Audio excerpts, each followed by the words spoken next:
O Paseo do Rato volverá a lucir así de bonito nuns 3 meses.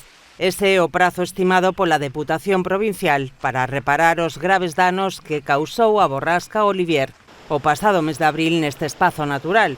Os principais estragos foron o arrastre do firme dos camiños, das pontes e pasarelas de madeira, varandas e mobiliario urbano, tamén a caída de muretes de pedra e escolleras que protexían as marxes, e a acumulación de terras, pedras e vexetación.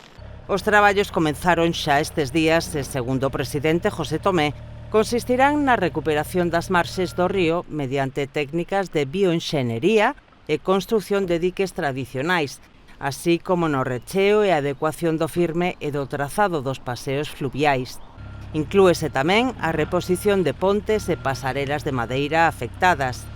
Para todo elo, utilizouse o Fondo de Continxencia destinado a emerxencias do Orzamento Provincial.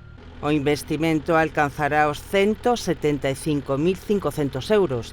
A execución correrá a cargo de Traxa, empresa pública e medio propio da Deputación, escollida pola súa experiencia neste tipo de intervencións e tamén pola urxencia da actuación.